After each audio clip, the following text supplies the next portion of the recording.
Hi everyone, welcome back. This is the second day of my 100 days of practice challenge. I am focusing my videos on how I try to practice most effectively, achieving maximum results with least efforts and time. I decided to do these videos because I learned recently that there are wannabe pianists that started very late, that are teaching themselves from YouTube, and I thought that I could share what I know. So yesterday, it was about my warm-up routine. Today, I'd like to share with you one of the pieces I like to play as a part of my warm-up. It's Chopin's Aeolian Harp, his Etude, Opus 25, number 1. I like warming up with it because, one, I know it very well. I've played it for many years. I've recorded it on one of my albums, Chopin to Chopin. So it's like a barometer to play a piece that's very familiar to you. You can check to see how you are different from you were yesterday or the last time you played this piece. You can check to see if you're listening. That's always a good question to ask yourself. Are you really listening? How well are you listening? What are you listening to? How's your mind? How is your eye focus? How's your body? Is your center of gravity low enough? Can you ground yourself better? Is what you're playing connected to your back? That's the other thing I like this piece to warm up with about.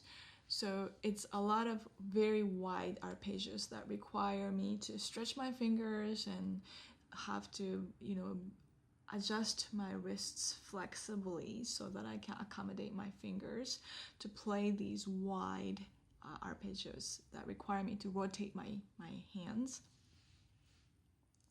And everything has to be connected to my back. I have to feel like I have wings that are opening up and closing and opening up and closing, and it's a good piece to remind myself of that image with, and it's pretty.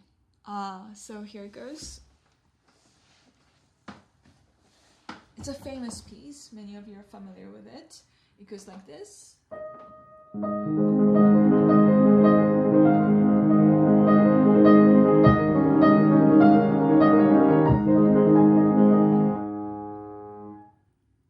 But when I practice, I don't practice like I am performing. I take it apart and I just use the piece to make sure that I'm doing everything correctly. So I often play it much slower, and I often play it without the pedal. Pedal sugarcoats everything. It's very nice, but in practice, often it's not very good for you. It hides things. It hides your shortcomings, and you want to know about your shortcomings, where you can improve. So I listen to myself, my fingers, my voicing. Voicing is which note you bring out how much more than others. So you can play a chord, and you can play the same chord with same notes, but by differentiating the voicing, you can make the same chord sound different.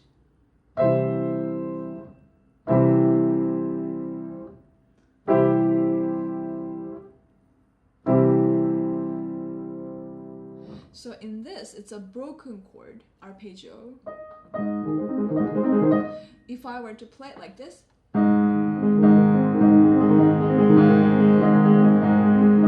it becomes a very different piece. Right? So obviously the melody is on the top and the melody notes has to be brought out. But the rest of it, You can follow the bass line, you can follow the inner voices, maybe there's a hidden counter melody somewhere in there that you can bring out. You can also, subtly change the balance of the notes so that the chords can sound darker or brighter or lighter. So these things I'm trying to pay attention to by eliminating the pedal and slowing it down, giving myself time to think and judge and prepare for what's coming.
So when I make a mistake, I make sure why that mistake happened and how can I prevent it from happening again. So the mistake was I missed this note.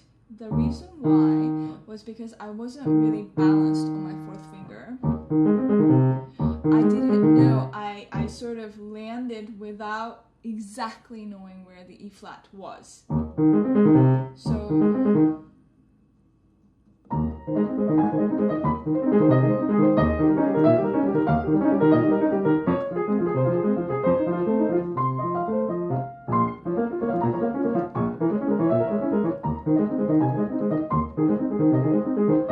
the good thing about this piece is that things repeat a lot. So if you make a mistake once, you can fix it. And then the same thing comes up again. And so you can kind of review to see if, what you practiced will work out.